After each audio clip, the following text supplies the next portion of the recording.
Well, hello, TradeStation traders, wherever you might be.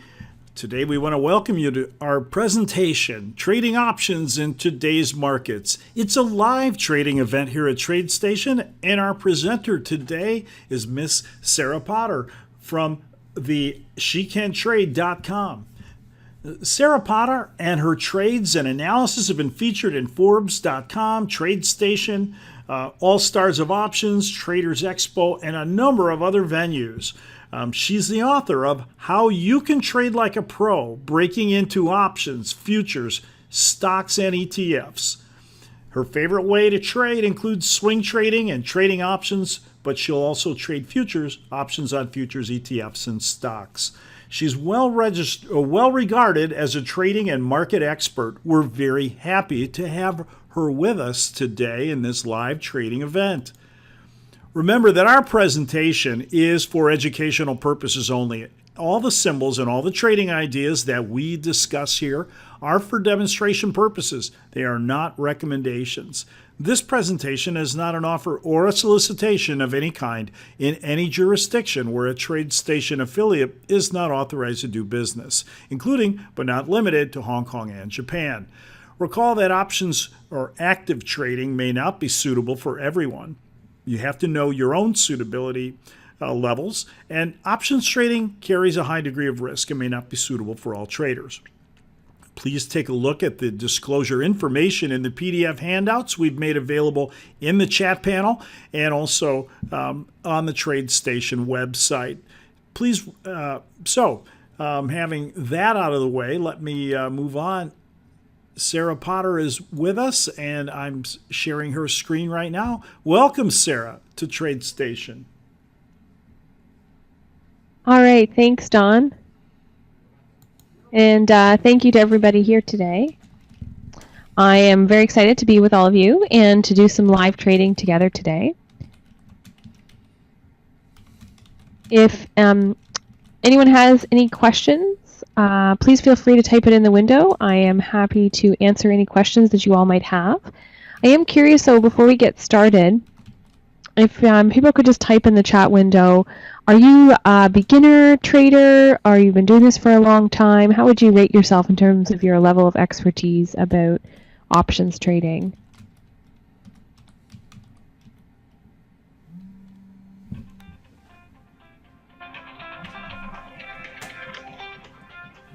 Okay, so a bit of a mixed bag. So make sure I try to put something in here for everybody. So just a little bit about me. I used to be a futures trader, and I did that for a long time and dabbled with options, and quite honestly do way more options now than I ever did futures. But the skill sets that you have, if you're a futures trader and you're applying your information and your knowledge to options, you actually have a bit of an edge because you're usually very good at finding nice entries and exits. And that can be especially helpful with options.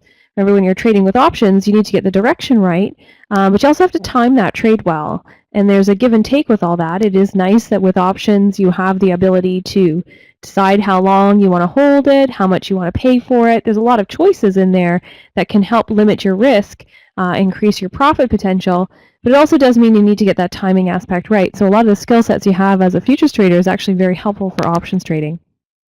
So we're going to go through some stocks.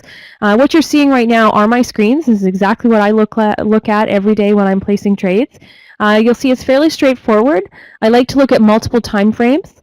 And if anybody wants to get this chart set up, this TradeStation set up just the way that I have it, you can send me an email and I'm happy to send that to you. Let me write my email in here. So it's Sarah@SheCanTrade.com. And I'm happy to send you that workstation over. Okay, so what we have on here is the weekly, the daily, the 60-minute, and the 5-minute. So I generally use the weekly and the daily as charts that I use for trend, help me make my decisions about what direction I'm going to trade in. And then I often use the shorter term time frames, the 60-minute and the 5-minute, for actual entries and exits. And the more time I can find pieces of evidence or pieces of support that I can come from multiple time frames, the more excited I am about the trade. which is wonderful. So with Apple, when we look at this one, this is Apple. Lots of people like to trade this one. And you're trying to decide at the beginning, okay, what direction should I place this trade in? You can see very well that, you know what, this is probably not a stock I'm going to place a trade in right now. It doesn't have a clear direction, and so it wouldn't necessarily be something that I would be very excited about. I think the best that I would be excited about is perhaps doing a call credit spread in this, expiring Friday or out till next week, something nice and short, as we do have price coming up into this little bit of resistance. Let me get a pen. So you see this is currently where price is here. These are all exponential moving averages, by the way. The purple is the 8 EMA. We have the 13, and this orange color is the 21 EMA. So as price pushes up higher into all of this, it's obviously going to stall price. We're going to not expect that we're going to see highs probably by Friday in Apple. I highly doubt we're going to see anything up here at 160. What's most likely when we look at the charts here in Apple is that we'll probably see price move within this range because it'll most likely get stuck in that resistance. We have resistance on those levels on both the daily and the weekly. So for me, when I'm looking at this stock, I'm thinking, okay, I'm not going to expect that it's going to get up to highs. I'm not going to place a trade that way. I'm not going to be long Apple. But how can I place a trade in Apple right now? What's it doing that looks pretty good for me to make some money in? And there's always an opportunity to make money in any stock. You just have to decide whether or not this is the best trade to place, or maybe we can find some other ones out there that might be a bit better.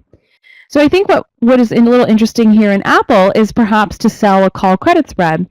So what we could do is, with the assumption with price moving up here, and we can see that just starting here on the 5-minute chart with some higher highs here, and looking like this could absolutely get up into 155. So as this pushes up higher, closer to 154.40 or 155, then we might want to look to sell a call credit spread up in here, up where the levels of resistance are. So we either sell at the 155s or sell up at the 160s. So let's come back to Apple. We'll just start out here. This is a good example of finding something and saying, yeah, I don't think this has a ton of direction. I don't think this is selling off at this point with a lot of momentum either, so it wouldn't be worth buying a put. But for me, what I could do is take some premium. Apple is a stock that loves premium because it likes to move around. So what we can do is try to trade that by collecting some of that premium and looking for that to expire by Friday or to expire into next week. Now, my long-term assumption of Apple is going to be very different than my short-term assumption of Apple. And when I'm talking to you now and I'm looking at it, this is just an opportunity to place a trade within the next week or two. I'm not looking out longer term than that in terms of my expectations of where I think this stock is going, because I'd be missing out on some smaller, short, like some swing trading, and I want to be able to do that now.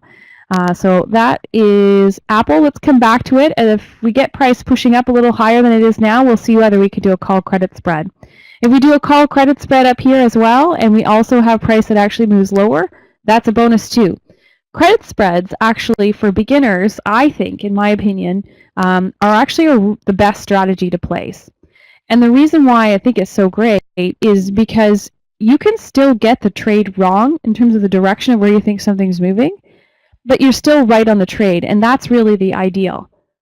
So with this one, because the trend is down and we actually have a lot of resistance here around 155, I can sell a call credit spread, and even if Apple pushes up closer to 155, that's okay with me.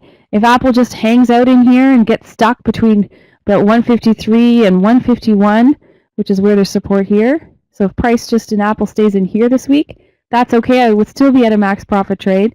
And then if Apple sells off in that trend, I would also be at a max profit trade. So the difference between selling spreads or selling in options and buying is that there's way more wiggle room in selling, and you don't have to be as good about nailing in your entries with these spread trades, which is quite lovely. So if you're new to trading and you're trying to figure out a strategy that works really well for you, certainly credit spreads, I mean, it's a while ago now, but credit spreads were something that I did quite a bit when I was still working full-time. This was a strategy that I took advantage of quite a bit because I don't have to be in front of the computer all the time. And credit spreads give you that. So I would certainly recommend you write that down if you don't know that strategy and want to go learn. It's something you can place every week. You can swing trade it very effectively without being glued to the computer screen. Okay, so that's Apple. I wanted to talk about... I've got two trades on. I should talk about my McDonald's trade. I actually did a day trade yesterday. I don't normally do a lot of day trading. I usually set my trades up to generally sit in them for a couple days. So if I'm buying a call or put, I'll generally buy one about 3-4 weeks out. But I usually am out of the trade well before that 3 or 4 weeks. I very rarely hold the trade as long as the expiry. I've usually already hit my profit target and I get out of the trade already. But McDonald's was selling off so well yesterday, it was hard not to trade it. So we did quite well here in the trading room. So I do run a trading room, an options trading room. And we had identified this first thing in the morning yesterday. Actually, if I show you on a 5 minute, it's probably a better example. Okay, so this is yesterday's move. So we bought the trade as price came back up into the 8 right here. And then you can see what it did the rest of the day. It just continued to move lower. I actually exited here in the trade. So made a quick $50 per contract on that. Really nice. I bought a put with the assumption that that was going to go lower and break the lows. We were together through the trading room here. We were watching it hit this bottom. It came back up again.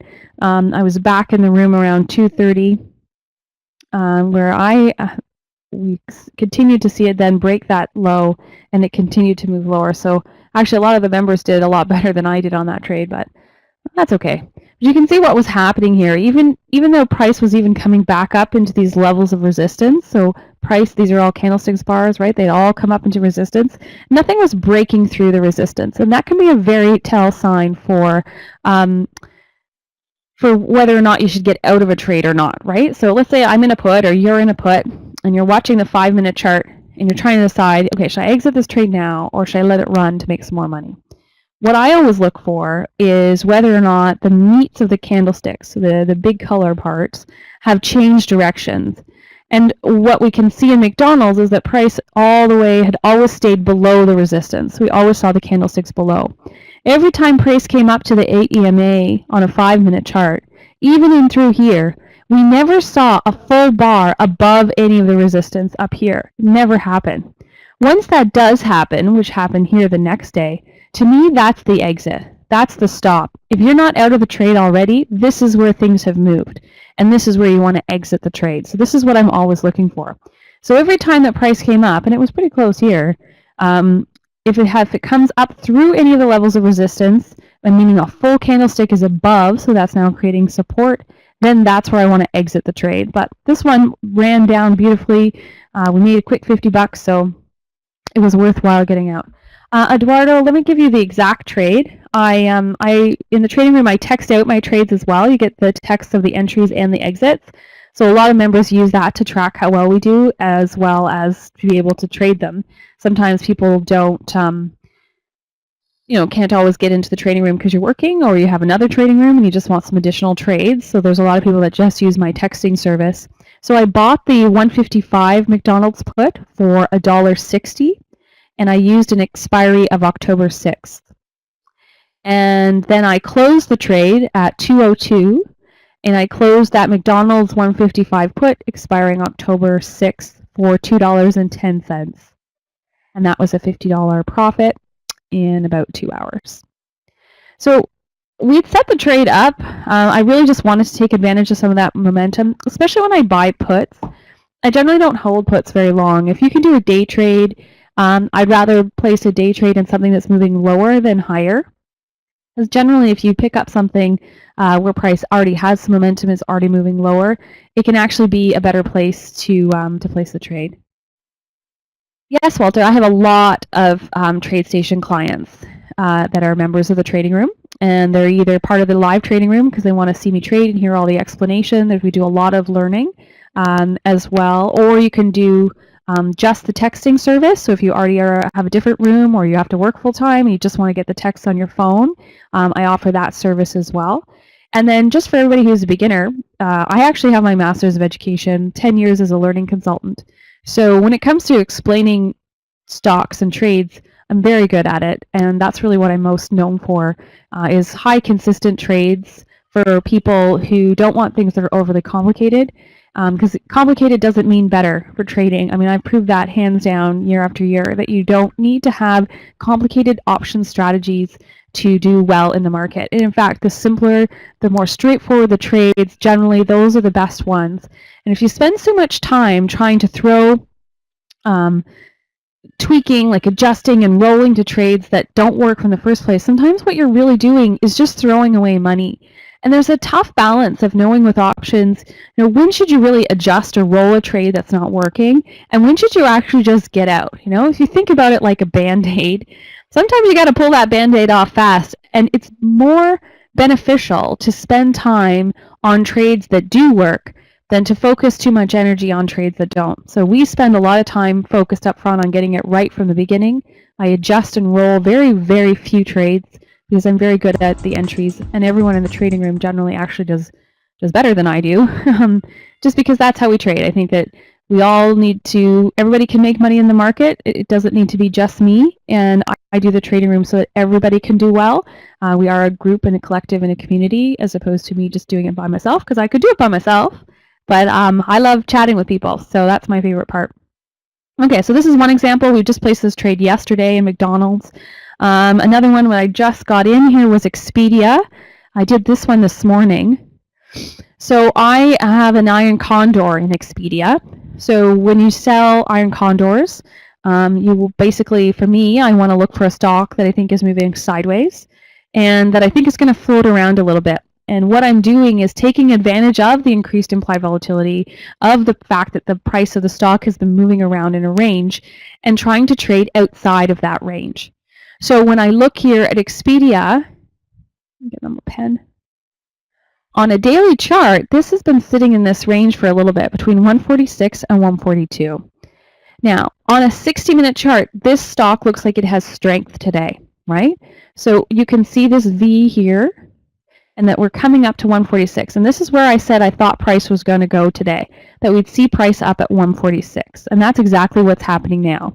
That's the top part of this range. So as price was pushing up, now I'm already filled on this trade, but if you guys want to do it, you're welcome to look at it as well. I'll explain through the whole process, just like I do in the trading room, and then you guys can make the decision for yourself if you want to place the trade or not. I think what's happening here in Expedia, it has a few things going for it that make it a good candidate for selling an iron condor. Or if you want to just sell call credit spread, you can do that too. But either way, I'm not looking in Expedia for a directional strategy. When we looked at McDonald's there, that one had some nice momentum. It had lower lows on a 5-minute bars. It was actually selling off quite a bit.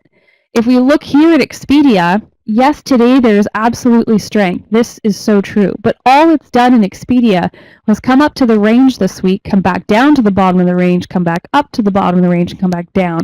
Anytime you see this, especially on a daily chart, price just bumping up and down between the top and the bottom, I often think about it like a ping pong ball, right? So it's stuck within this ping pong game. So where can I place this trade that I would be comfortable with for an iron condor? So my first trick to this is I look at where price is trading currently. So when I placed this trade, Expedia was closer to 145. So for you guys, if you're not in this now and you're considering it yourself, what I would suggest you do is you go into the options chain. Actually, we can do that in a second. You go into the options chain and you look at the 146 or 145 and look to see how much premium is there. Let me see if I can get to it.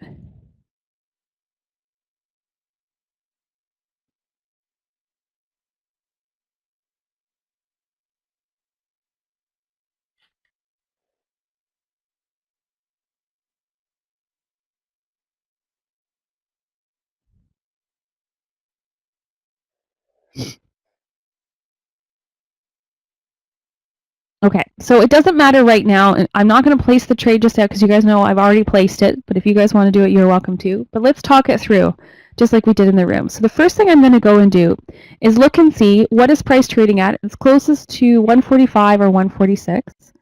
So I'm going to go here. These are the strikes. I'm going to look at 145 and 146. What I want to go and see is how much premium, and this is just approximate, but within these two strikes, how much premium is there? We have low of $1, high of $1.75. So let's say on average we've got $1.50 here of premium. Okay, well now let's do this on the other side. We have 90 cents up to $1.55, a little bit less here, but about $1.40. Okay, so why does this help me? Even though I'm trading an iron condor, why do I care about the premium that is at the money at the time? I care because it's going to help me set the strikes that I want to trade for the iron condor. Now, there's some people who trade iron condors with pure math, right? So you'll sell strikes where you're 1 standard deviation away or 2 standard deviations away. Some people will do that. For me, what I do is combine the information we're seeing from the charts with the information that I'm seeing at the options chain. So for this example in Expedia, I'm looking to see how much premium is at the money. So of course, if you have a larger account or you're a more advanced trader looking to sell the 146s as a straddle or the 145 as a straddle might be the trade for you. And if you're more of a beginner and you want a little bit more of defined risk and defined reward, then the iron condor is probably a better strategy. Let's just move this off the screen for a second. Okay, so we said it was about $1.50, $1.40 on each side for premium. So that means if I look at trading here, I want to be outside by about $2 to place this trade. So price is coming up here. We know there's about $1.50 room expectation that price will still move approximately $1.50 more. So I want to look then to sell the 148. So I want to trade up here. I want to sell. So this is what I did. I sold the 148s and I bought back the 150s. So I sold here and I bought this. This is for Friday, by the way. And with price pushing up higher right now in the 146, this is a nice place because you're going to get a lot more credit for up here. So I sold the 148s, I bought back the 150s. And then on the bottom, I actually sold the 141s. And I bought back the 139. So I sold here and I bought back down here. So by doing this, whether you sell the straddle or you sell the iron condor, both strategies have the same assumption of where you think things are going. It's really just a matter of what you feel more comfortable with trading. Do you like the idea of selling a straddle? When you sell a straddle, it's really nice. You collect all the premium that's at the money, and then as long as it stays around there, you make money on the trade. But it has more undefined risk because you're basically selling a call and selling a put naked. And if you don't like that feeling, then an iron condor does the same thing. Essentially, all you do is create, I call it like a sandwich. You create pieces of bread where you think that you want the meat of the sandwich to stay in the bread. So I don't think that price is going to go through 148 up here. What I thought was, as price came up to 146, this would be the opportunity to actually sell the call credit spread, the iron condor, because price is actually coming up there. And that leaves me to another one. So for those of you who are more advanced traders, a nice way, and okay, so first off, if you're a beginner trader and I'm talking about iron condors, just leave it at that. If you're more advanced, let's talk a little bit more about how do you tweak iron condors to actually make a little bit more money on them. So exact same trade, what can we do? So for me, what I'll do, having set the iron condor, again, texted that out, everybody in the room has that trade, as well as I will, as price pushes up here, which is happening, I'll come in and buy, do some extra call credit spreads. So price is coming up now, so I can do the call credit spread here, make a little bit more money. Tomorrow, let's say Expedia starts pushing down, so it continues the pattern of what we've seen in Expedia, it pushes lower, then I'll buy a couple more credit spreads, or I'll sell some credit spreads, I should say. To take some more premium down here, just to make some more money up on the same thing. But again, that's only, if you have a larger account, you've been doing this for a while. And then essentially, as long as Expedia stays below these strikes, below 149 and above 141, I am at a max profit trade.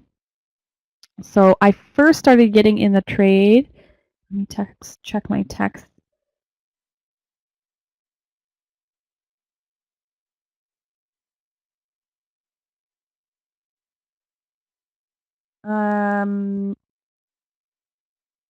Yeah, so 35 cents is what I started with, built that up to 40 and 45.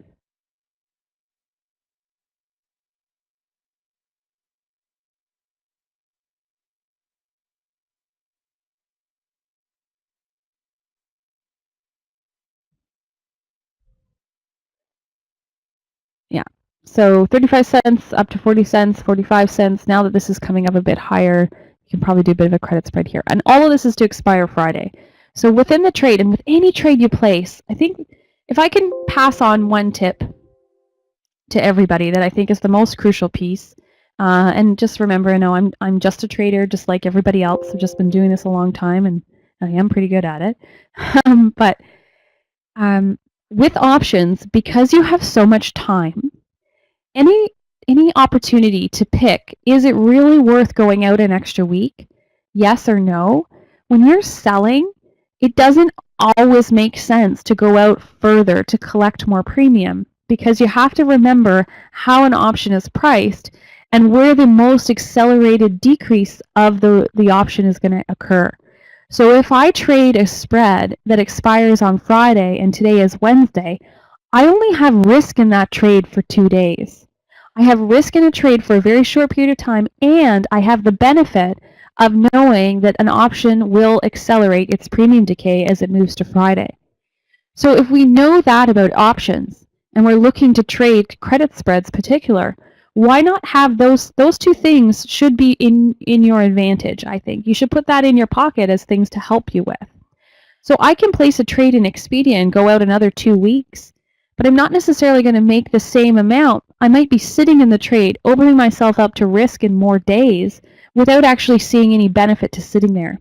And the worst thing for me when I place a trade is sitting in a trade that doesn't work for me, right? We all come to the market because we want to actually make money in the market. So what's the worst thing that can happen when you trade an option? Is you sit in a position and it doesn't make you money every day, right? That's what you want it to happen. If you're tying up the margin to make trading work, you want to see actual results in it. So for me, that's my pet peeve, is when if you place a trade and you've gone out too far in terms of expiry, because you think, oh, time will be good. It doesn't always work that way. And it is nice to be able to follow someone who has that kind of experience of trading some shorter term stuff. So we can do stuff that's a couple days out, and then we can also go to some longer ones. Actually, so that brings me to another trade I placed this morning. Let's talk about that one as well. So you guys can do it too if you want. So here is MGM. So here's a stock that's much cheaper. This I bought a call in, so very different than what we just looked at in Expedia. So, I mean, for those of you who are technical analysts or who use charts to help you with your trading decisions, you can see that this stock looks very different than what we just saw in Expedia, right? So this one has a bit more of a trend, so this is actually moving higher. Price has pulled back into the exponential moving averages, but just recently, as in today, we've seen this bar, this daily chart, has now got a little bit of support here at 32.40, and we've got previous highs up here at $34. So I wanted to take advantage of that. I wanted to buy this call with the assumption that this will go back up to its previous highs without risking very much. So I placed this trade this morning as well. Get you guys the exact details. I bought a 32 call expiring October 20th for $1.25. And let's go take a look at that one. Oh, here it is.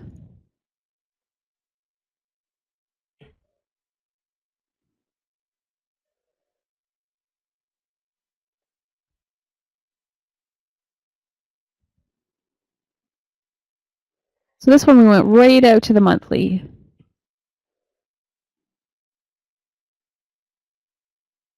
And we're still basically sitting at the same entry that I got. $1.25 right now, between $1.20, $1.19, $1.22. So we're basically just sitting there. Everything looks good. That delta there is 62. I actually bought it.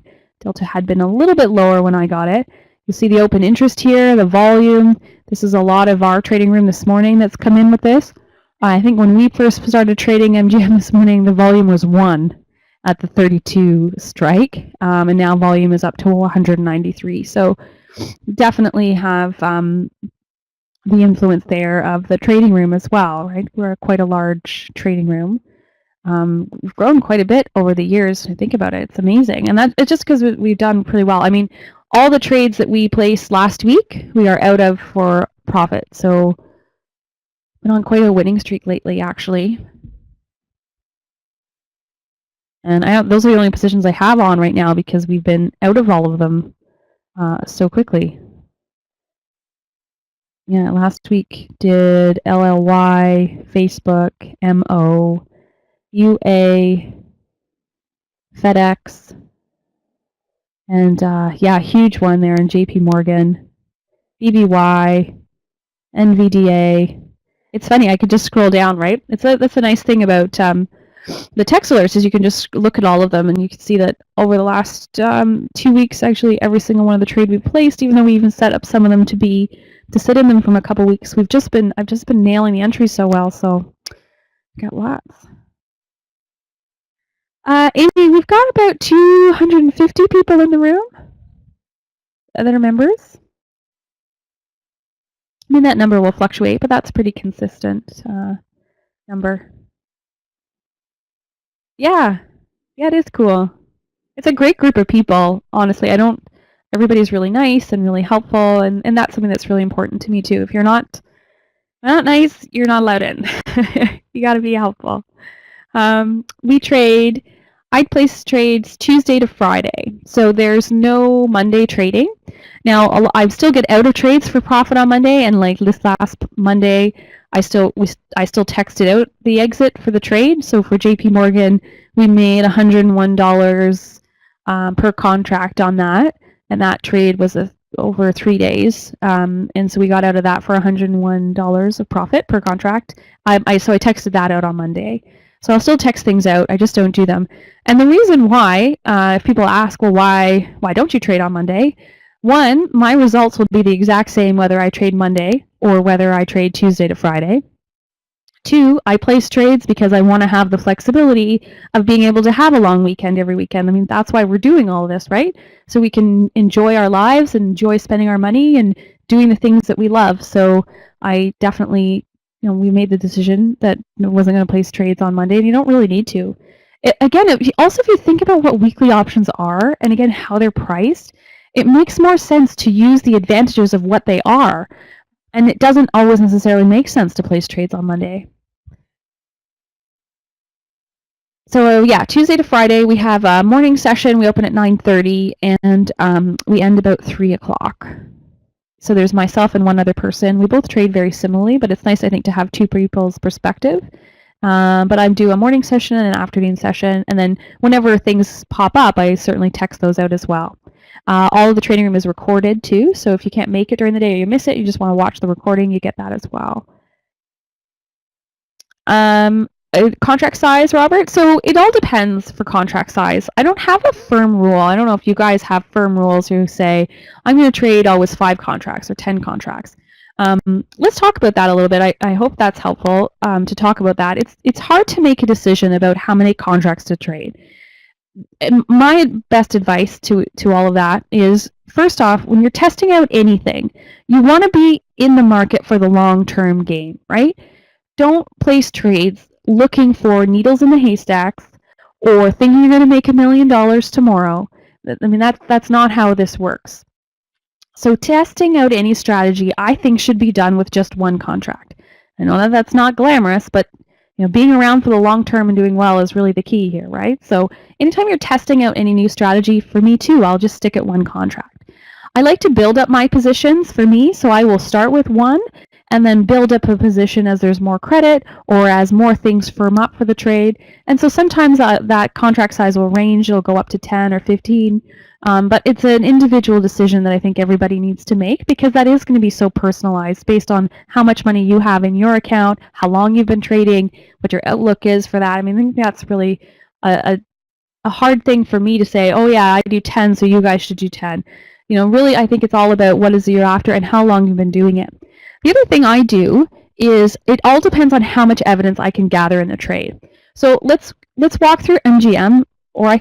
Actually, let's look through something completely different. I've already placed that trade. Let's look for a new one. And then we'll go through and I'll tell you about how I'd make a decision about contract size. Actually, I was looking at Netflix earlier. Let's go see what it looks like this afternoon.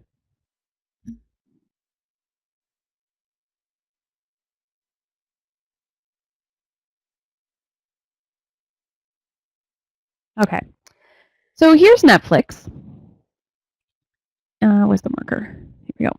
So here's Netflix. This is in an uptrend. This has previous highs of 190, and right now we're trading around 182. So anytime I can trade something that is already in a long trend, which is what's here in Netflix, daily and weekly, it's moving higher, but it has just more recently pulled back. Notice when price did sell off on Netflix, you can see this on a weekly chart, it actually came right into the 8 EMA. So to me, that's a check mark. So when I'm gathering all my evidence for my trades, the more check marks I have, the more contracts I'm going to place because I feel more comfortable with the trade. If I can only find 2 or 3 check marks, 3 pieces of evidence, then you're going to see me keep my size light. Now, what I've been waiting for with Netflix and why I'm not in the trade yet is today it actually has it's formed a bit of resistance where it is, and that's really come from the daily chart here around 182. It'd be really ideal if we actually saw price pop up through 182. Once we've got price moving up in this area, through it in here, then there's tons of room for Netflix to go without any kind of resistance. So to me, placing trades in here with goals of it getting up to 188 would be something I'd have a lot of confidence in.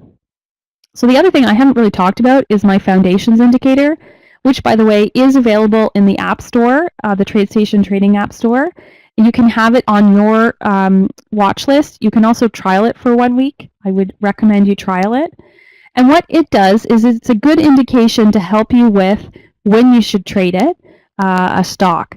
And so what I tried to do an indicator that was as simple as possible, or that looked as simple as possible. It's very complicated in the back end, but from this point of view, when you see 3 green dots like this is generally when there's about to be a move in the stock. So you can see the 3 dots fired here in Netflix, and then look what it did the next day. It popped up here. So if you bought the call here, it pops up, you've made money. Now, with the indicator, I like to actually trade it when it's blue dots. So you can see here is just started in Netflix. So I'm probably about 20 minutes out from this trade. Because the blue dots have only just started. And this is starting to look really nice here in Netflix as this has come up through it. We probably need to see this get a little higher, and then you'll see the next, at 2 o'clock, you'd see the next 3 dots come out that would be blue as well. But once you see 3 blue dots, generally it means there's going to be a lot of momentum, there's going to be a bigger move, so I would prefer to trade a call in that. I would rather than doing a credit kind of trade where I'm selling premium, I want to take advantage of things I'm buying. So because we've got 3 blue dots all lined up, I will buy the call. And you can actually see if we scroll back here just in Netflix, you see how it had all these blue dots here? And then look at the moves that occurred on Netflix. So I put the indicator on the 60-minute chart because I'm primarily a swing trader. So generally I hold trades for about 3 days at a minimum. And actually sometimes even 1 day, but so let's say 1 or 2 days out to about 2 to 3 weeks. So that's me swing trading. So I like to put the indicator on the 60-minute chart. You can customize the indicator to put it on any time frame you want. If you're futures trading or you're day trading, I would suggest you put it on a 5-minute chart. And all you're doing is you're waiting to see 3 blue dots line up, and then you place your trade, and then you can see the big moves that occurs here. And as price starts to turn red, so you have red dots here, that means the trade's done. And so you can see here that all through this red bit, you can see what happened. We just consolidated. So you don't want to be placing trades in here for anything directionally anyways. And then we saw the green dots come up. And so now we've just started again. So hence why I'm back into Netflix wanting to place the trade again. There's nothing wrong with placing a trade in the same stock every couple of weeks, right? Like you place a trade, you make money, you get out. I'd rather bank that. So you'll see me trade more often. And a lot of the trades that I do, we get in and out of them as they've had a pop. I wait for it to pull back, and then you can place the trade again. I mean, I think that's the key, right? To any kind of trading setup you're wanting to do or learn, is you need something you can place trades in anytime, any day. These are, when I'm talking like not my strategies and the way I put together trades, even if I'm calling it call credit spread and you're like, oh, I know how to do that. My ability to put the evidence together is really my greatest skill set. And the idea of placing those trades week after week, because that's really what I'm all about, is being able to look for consistent trades, find them every week, place the trades, exit for profit, do it again, right? That repetitive nature is what's so important. Okay, so now see here, this is why I haven't done it yet. See how we've got a little bit of red? Actually, that might be our entry. Let's just go to Netflix here and see if we can actually place this trade together.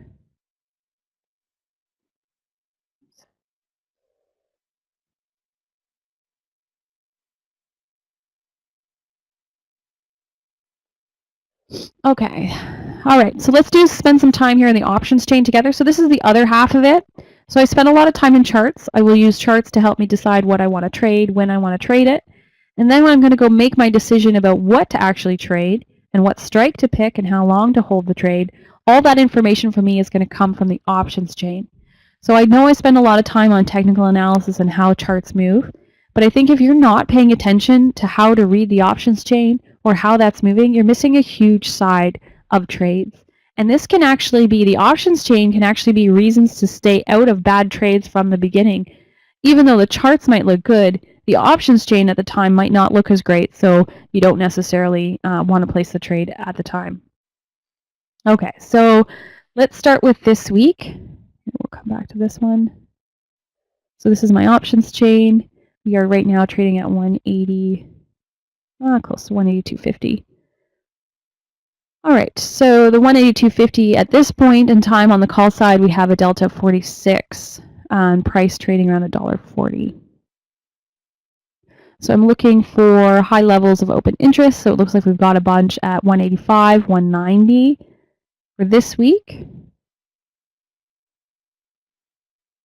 And not too much on the put side. You have a lot at 180, which you also have on the call side. So this is kind of saying, okay, a lot of times price will go, anytime there's like levels of strikes where people have traded that are so abnormal compared to the rest of the options chain, then we can often see the price of the underlying actually move and be very attracted to where those high levels are.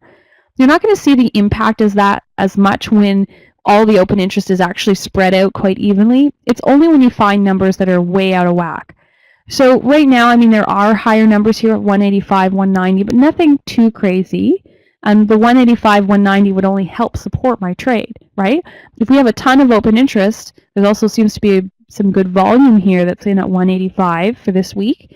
Then that might push price higher on the underlying. So that is something that is good for this trade. Now let's go out. Generally, I like to place the trade at least 2 weeks out if I'm buying a call.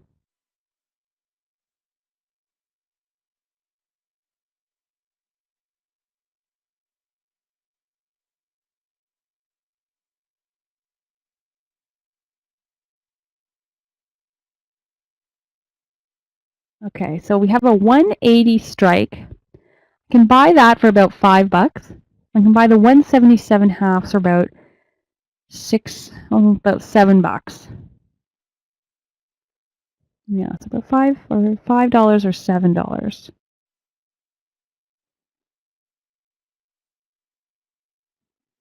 So for me, that's a little expensive. We trade options so that we can do things without having to spend as much money, so I can place lots of trades. So I'm probably going to pick the call debit spread on this as opposed to a call. So I'll buy one strike and sell a higher strike where I think price is going to go. So let's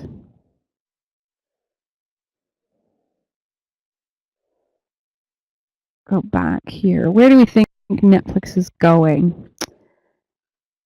So I think if we break through 118, then we could easily see price up at 185.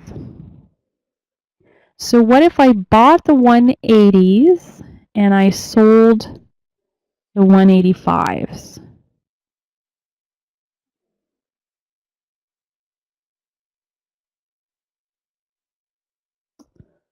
That's okay.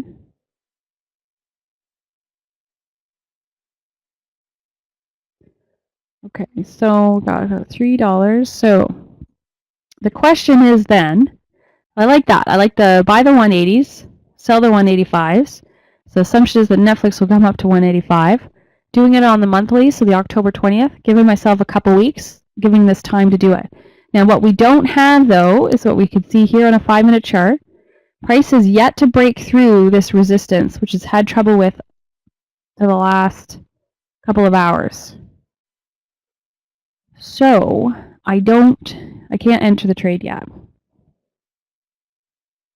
And set it up, buy the 180s, sell the 185s.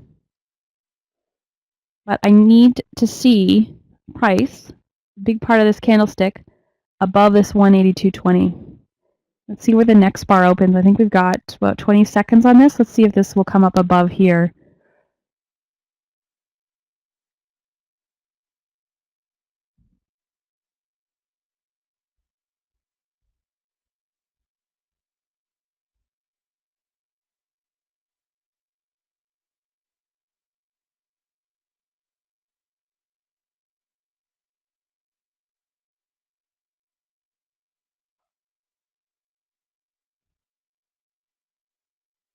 Okay, so we're at 145. Let's see where the new bar opens.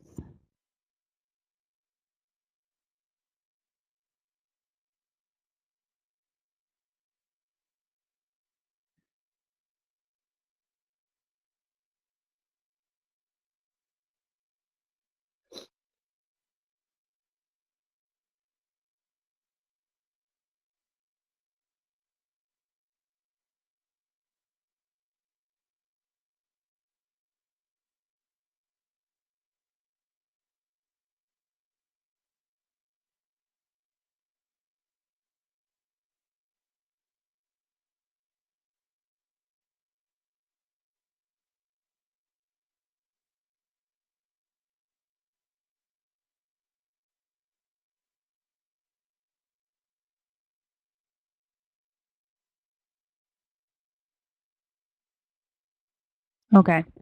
All right, so this is still keeping me out because what we're not seeing right now is price coming through that. So back to the conversation about contract size. When I go through all of these evidence, and I can see that there's actually a lot that's in favor of this trade. That once we get above this 182, then yes, I would add more contracts on this because we have evidence from the charts as well as the options chain that look pretty good.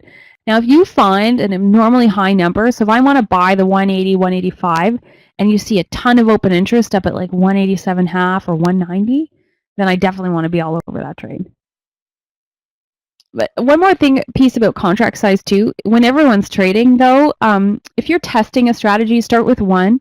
And then let's say you have some confidence. So you say, okay, I'm gonna build some more contracts. I'm gonna trade 5 this time. Make sure you do 5 consistently for a while so that you are able to compare trade results within the month of other trades that you place just 5 contracts. You almost need to have trades that work for you with 5 contracts as well as trades that don't work for you with 5 contracts before you know how you really feel about it. Because a lot of times you'll have a number where you'll start to make more emotional decisions about placing trades. You'll be worried about the risk or worried about the loss. Then you will be able to make good trades just from collecting good evidence, making rational decisions, not being emotionally tied to the trades you've placed.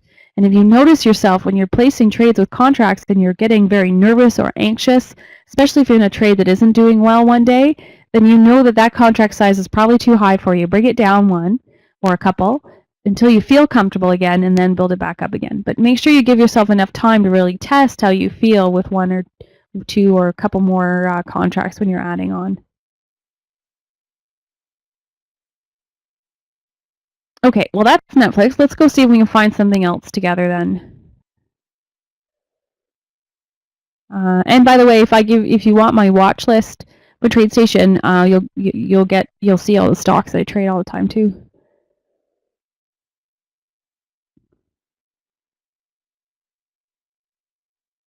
Starbucks has been a tricky one to trade lately, unless you're selling straddles in it.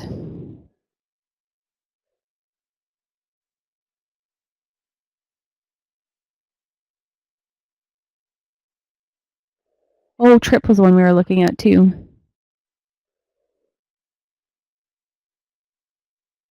So Trip's definitely got some momentum there on a 5-minute chart. I'm not too excited about it based on where price is. This week we've seen Trip move around quite a bit, and I like to see stocks that are behaving the way they normally do. And so far this week, Trip hasn't behaved the way it normally does. You can see that it has some pretty long tails here. And I think that means, so here, right, you don't see it that often. I mean, we do see it in Trip, but not all the time. So for that reason, there's might be some anxiety, might be some reasons why that's happening in Trip. So not as excited about placing a trade in this at this point.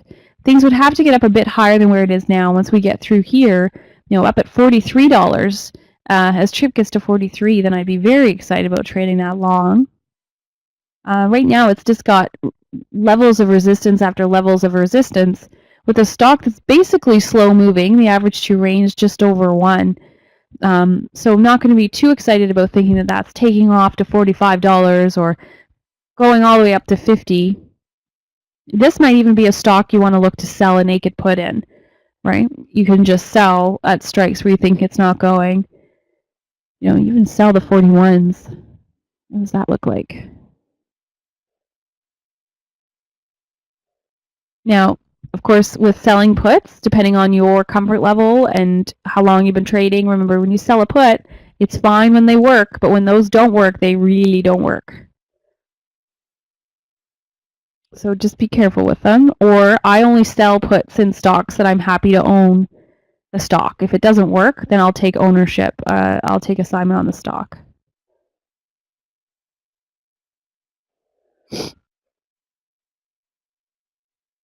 Okay, so here is Trip. Let's go out.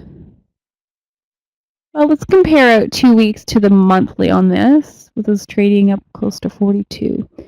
So I have a 42 call right now would be about $1.40. I don't want that. I think I'm going to something a little more that has a little more value. So here we have a delta 70 for the 40 strike. The 40 strike $1 for about $2.50. I'm going to have to pay $2.50. Open interest is quite low. So here's a number that's odd. So you have a lot of people here at 44. So that would help this trade. So help the idea that's another piece of evidence to keep to think that Trip was going to go higher. Just the volume and open interest are so low. So let's go out to the monthly instead. What is the 40 delta? So a 40 strike, the delta here is 69. Here we've got some open interest, some volume. So I think I'd probably pick the monthly on that. So that's October 20th. So if I buy that, my price at this point is about $2.75 for the 40 call.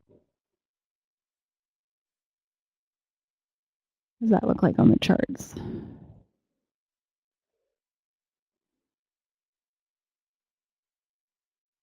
Yeah, just got this resistance. It's not ideal. If you want to place that trade, so if you buy the 40, but it has resistance at 42, you'd almost be better to buy. Well, I would wait. Before I put my money anywhere, I'd wait till we see price and Trip break through $43. If you want to do a little trade in here as price is coming up into the resistance at 42, you could do that. So then I wouldn't want to buy an option that has too much value. So if we said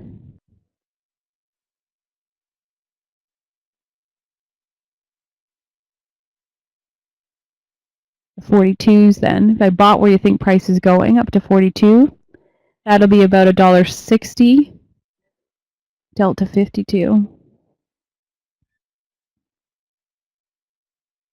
Yeah, that's probably the trade I would do. The 42 strike instead of buying in the money. So buy where you think price is going, that you think that price is actually going to get attracted up to the 8 exponential moving average on the daily chart. So that would be up at 42.70 or somewhere around there. So if you bought the 42 as that moves up higher, that would be ideal. Now we've just got this pop here, so this isn't an ideal entry. It'd be nice if we see price come back into the 8. It's done that all day today. So I always like to see, what has price been doing before today. So it's just popped up here, so we want then price to come into 41.84, and then we can get a good exact price of what would actually pay for that 41 call in TRIP.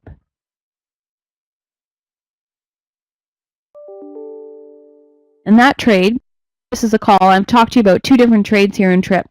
So when TRIP gets above $43, when the stock gets above $43, then I like a longer term call, something that has value. I want to buy that, I want to let that one run. In the short term, I can place a trade in TRIP where it is now, and by buying the 42 strike, with really only the assumption that it's going to go up into the resistance level on the daily chart. If that goes through it, bonus, I've made even more money. But if it doesn't, then I'm not risking as much either, because this is a smaller target that I'm trying to make money here on TRIP, or sell the puts. That's an easy one. But again, either way, whatever strategy you want to do, this we rather won't see price down at the 8. And notice how the indicator is lining up well in here as well. It's not firing yet. So it still has the red dots. Again, probably with the assumption is the more high probability trade is actually going to come from once price gets up to $43. If you want those more sure things, then that's really what you want to wait for. If you're newer to trading, I think you're waiting for the indicator to show you the blue dots or green dots and then go, right? Green is go. But when there's something red there, it's really not a time to place trades. You can find lots of other stocks that are trending and doing well. Here's one in Target. The indicator is just fired, and now this one is setting up a little bit nicer here.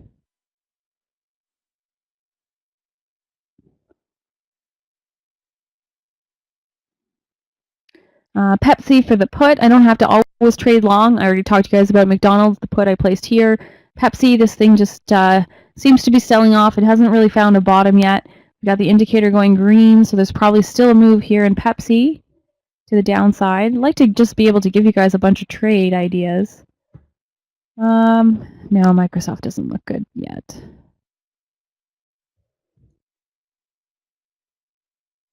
No, the indicator. Well, yes. So the indicator works on TradeStation. It also works with multi-charts.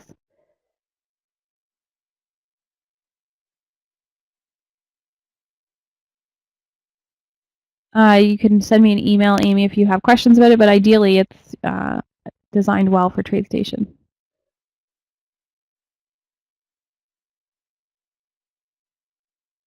Yeah, no, that doesn't look good yet. Like, you gotta sit and let trades percolate, right? You can find it might be better to come back to some of these in a couple days.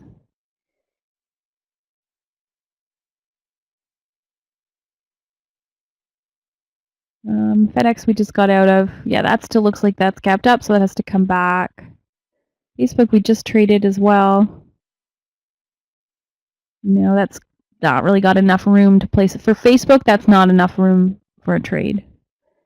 For me, I want it very likely that it's going to work. Yeah, I think I've showed you probably the best ones. I think Netflix, Trip. Win was just a really good one for us too. I'm kind of running out of time, but I'll at least show you Win really quickly. Look at that. That was a big win on win.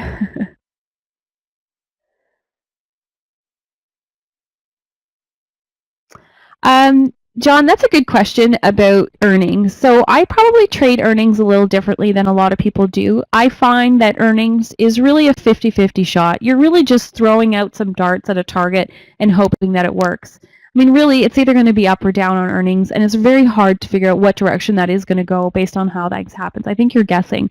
So a lot of times I will place trades in earnings, setting them up. So knowing now that we have earnings dates coming in, generally price will have a run before that. I'll place a trade before earnings, a week before, or 2 weeks out.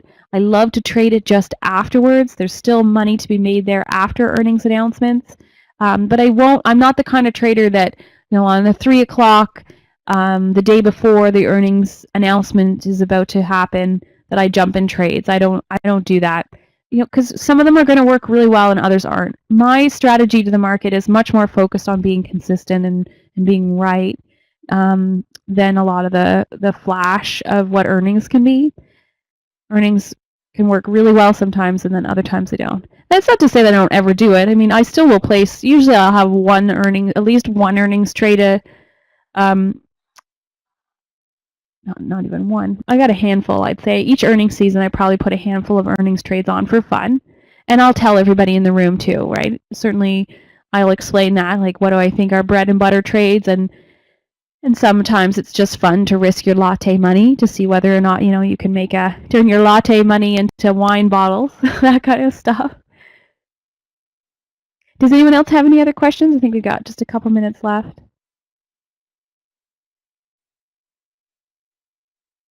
It'd be great to see you guys all in the trading room. I am also doing a free webinar next week as well. So if you want information about the next webinar, I just actually posted an interesting article. I did a history of looking back at the markets, and generally we see the markets sell off in October. So I would definitely, if you guys want to check that article out, you can check it out on shecantrade.com. There's more information about the trading room on shecantrade.com, as well as up on pretty well any what is it called? Any social media platform. There's all of that there. So Sarah Potter or She Can Trade, you'll see it. Thank you, Frank. It's so nice to see you too. Frank is an amazing supporter, so thank you very much for that. Yeah, we have a lot of people who do really well in the trading room. Yes, Robert. So when I am trading, when I buy a call or I buy a put, I definitely want to get out of the trade before it expires. Generally, I want to actually exit it about a week before it expires. So usually I've hit the trade by then.